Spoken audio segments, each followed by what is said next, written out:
Recentemente, dentre tantas perdas que tivemos, o país se despediu de um grande ator, Flávio Migliaccio. Flávio ainda era ativo na TV e no teatro, tinha 85 anos de idade e cometeu suicídio. Esse vídeo não é sobre a história do ator, nem sobre suicídio ou depressão, afinal, todos os meios de comunicação já cobriram esse fato. Mas eu gostaria de chamar a sua atenção para a primeira frase da carta deixada por Flávio. Olha isso. Me desculpem, mas não deu mais. A velhice nesse país é o caos. Velhice.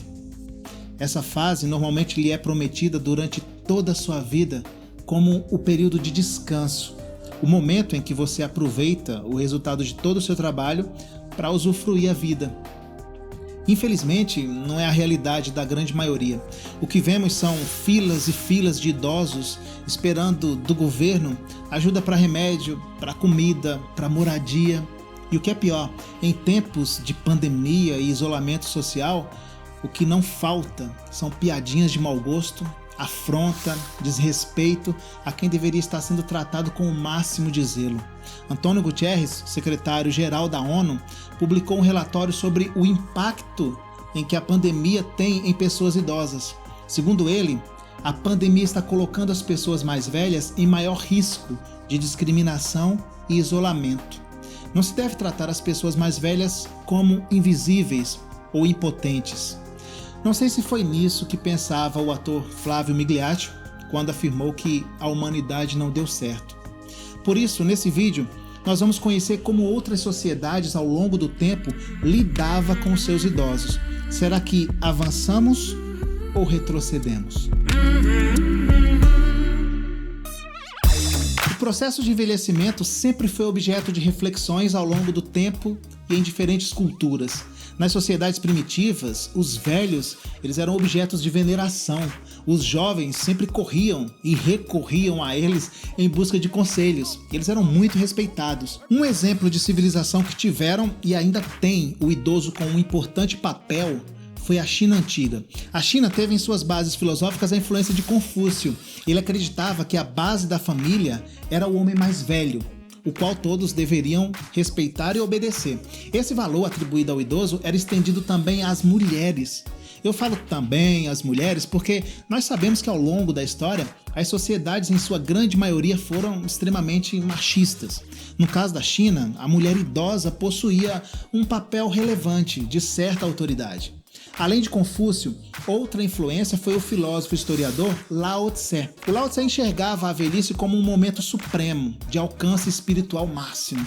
Segundo ele, ao atingir os 60 anos, a pessoa chega ao ápice de glória.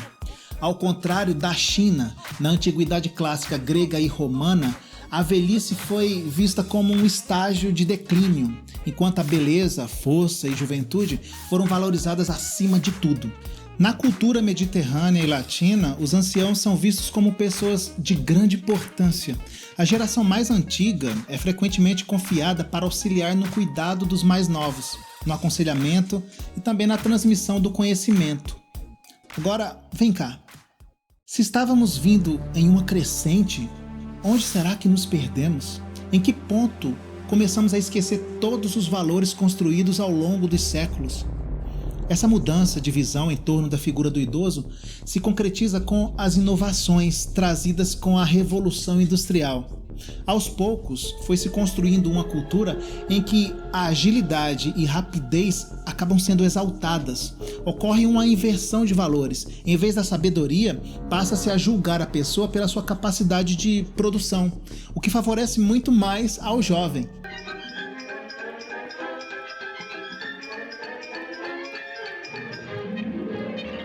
A partir daí, criou-se um estereótipo em torno de um idoso pouco ativo e participante na sociedade.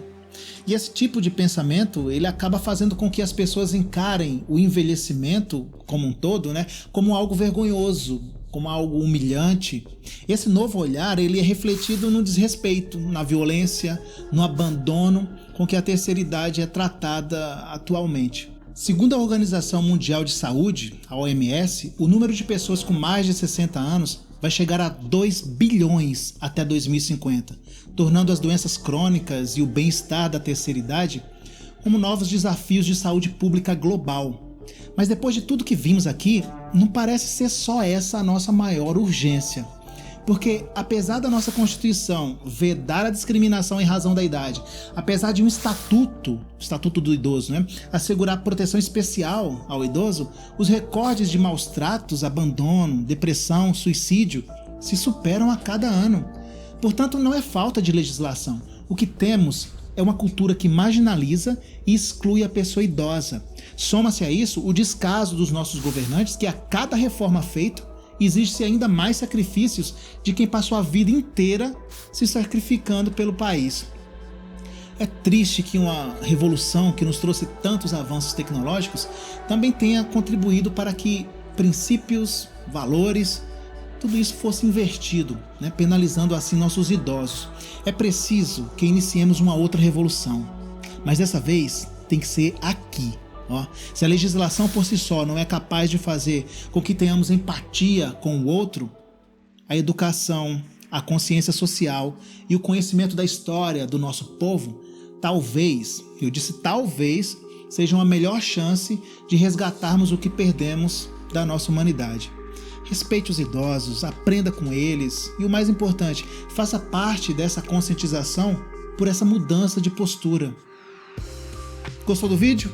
Se você gostou, deixa o seu like aí, se inscreva no canal e ative o sininho para receber uma notificação quando saírem novos vídeos, tá? A gente volta na semana que vem, um forte abraço e até lá!